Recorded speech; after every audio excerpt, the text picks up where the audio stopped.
hari ini Jokowi sedang bermanuver untuk menghindari persidangan dengan cara apa? Ada dua skenario yang akan dijalankan. Pertama, Jokowi akan mengkondisikan agar pra-peradilan bisa dimenangkan, yang seolah-olah itu kemenangan orang yang mengajukan pra-peradilan, padahal itulah yang diinginkan Jokowi. Karena setelah pra-peradilan menang, status tersangka gugur, tidak ada sidang tentang ijazah Jokowi dan Jokowi tidak perlu lagi hadir di persidangan. Kalau Mas Roy bilang 99,9% ijazah Jokowi palsu. Tapi kalau saya bilang 100% ijazah Jokowi palsu buatan Patar Pramuga. Bismillahirrahmanirrahim. Assalamualaikum warahmatullahi wabarakatuh. Tangkap Jokowi, adili Jokowi, majukan Gibran. Salah satu yang bisa memaksa Jokowi diadili adalah kasus ijazah palsu. Jokowi sudah digugat 6 gugatan perdata, tapi Jokowi bisa mengelak, tidak bisa dipaksa ke pengadilan dengan dalih perdata bisa diwakili. Tetapi ketika Jokowi 30 April 2025 membuat laporan polisi, Jokowi terjebak. Karena dia yang menuduh, maka dia yang wajib membuktikan dengan hadir di pengadilan menunjukkan ijazahnya. Perjuangan untuk memaksa Jokowi diadili di persidangan tentang ijazahnya sudah di ujung tanduk. Namun hari ini Jokowi sedang bermanuver untuk menghindari persidangan dengan cara apa? Ada dua skenario yang akan dijalankan. Pertama, Jokowi akan mengkondisikan agar pra-peradilan bisa dimenangkan, yang seolah-olah itu kemenangan orang yang mengajukan pra-peradilan, padahal itulah yang diinginkan Jokowi. Karena setelah pra-peradilan menang, status tersangka gugur, tidak ada sidang tentang ijazah Jokowi dan Jokowi tidak perlu lagi hadir di persidangan. Strategi yang kedua, Jokowi bisa menghindari pokok perkara manakala eksepsi dikabulkan. Bagi orang yang mengajukan eksepsi seolah itu kemenangan.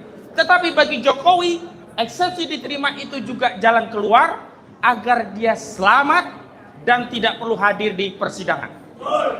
Dan sayangnya, sekali lagi sayangnya, kita yang dari dulu berjuang untuk rakyat dalam rangka membela kepentingan rakyat agar Jokowi diadili dengan ijazahnya itu, ini akan kehilangan objek perkara karena ada apa? Oligarki. Oligarki inilah yang sedang terus dan akan mengkondisikan jalannya proses persidangan sehingga hasil akhirnya kita akan ditipu. Kenapa? Tidak ada objek pembuktian ijazah palsu.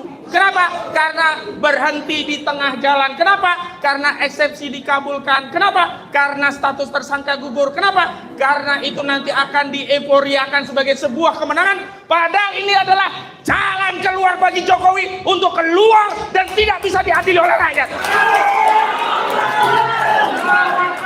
Maka sekali lagi, ketika posisi itu ada di depan kami, maka kami di tim anti kriminalisasi akademisi dan aktivis telah meneguhkan tekad bahwa jika ada pilihan maka kami tidak mengambil pilihan. Kami telah menyatakan ini adalah kewajiban. Apa itu? Kami berkewajiban duduk berdiri bersama rakyat, membela kedaulatan rakyat untuk terus menuntut mengadili Jokowi ketimbang mengikuti kehendak oligarki yang ingin mencarikan jalan keluar untuk Jokowi agar tidak diadili. Kami penting menyampaikan ini karena ini adalah bridging hingga pada saatnya seluruh skenario Jokowi kami bongkar tuntas. Juga skenario dari oligarki dan siapapun yang mengaku berjuang tetapi dia berkhianat pada perjuangan, siapapun yang berkhianat pada perjuangan, kita tidak pernah membela orang per orang. Ketika orang per orang itu sudah mengubah arah perjuangan, hanya mencari keselamatan diri, kemudian menghilangkan objek perjuangan rakyat, kita tegaskan posisi kita ada bersama rakyat. Takbir! Assalamualaikum warahmatullahi wabarakatuh.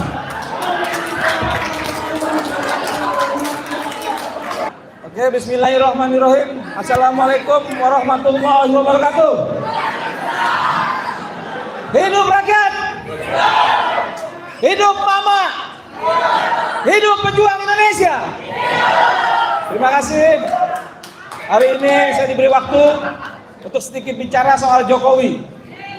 Buat saya akan bicara mengenai kasus yang berdampak oleh saya dan rekan-rekan sekalian 5 tersangka, yaitu soal pencarian ijazah Jokowi di Pasar Pramuka.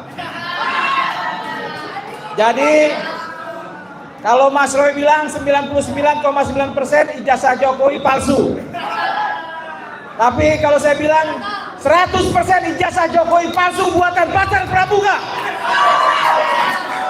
Yang membuat ijazah itu Eko Sulistyo, aktivis PKI.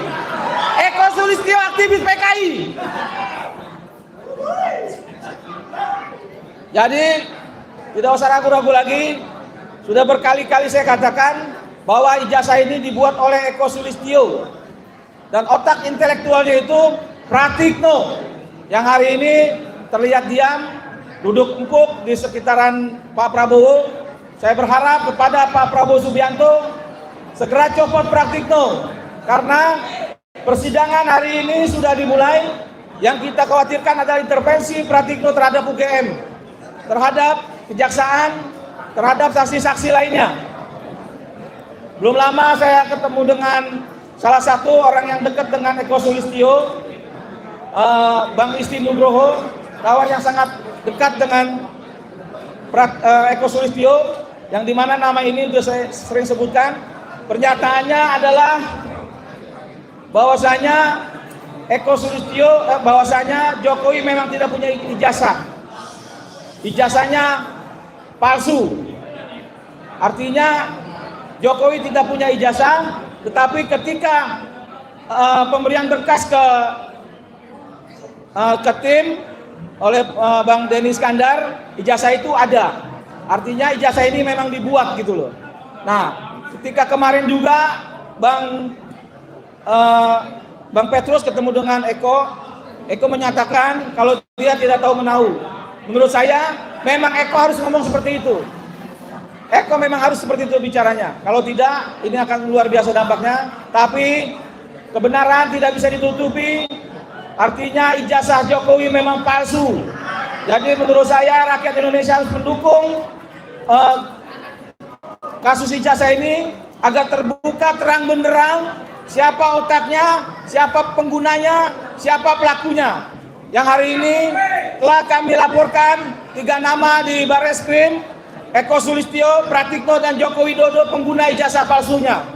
Saya berharap Jokowi bukan hanya segera ditangkap dan diadili, tapi juga harus dikurung di tempat yang luar biasa, tidak pernah dilakukan. Buatkan tempat untuk Jokowi yang dimana isinya penjara itu adalah buaya-buaya yang buas. Dan segeralah tangkap Jokowi dan keluarga-keluarganya. Tidak cukup Jokowi diadili, tapi keluarganya bahkan sampai anak cucunya yang menikmati hasil kejahatan Jokowi. Terima kasih. Wabillahi taufiq wal hidayah. Wassalamualaikum warahmatullahi wabarakatuh.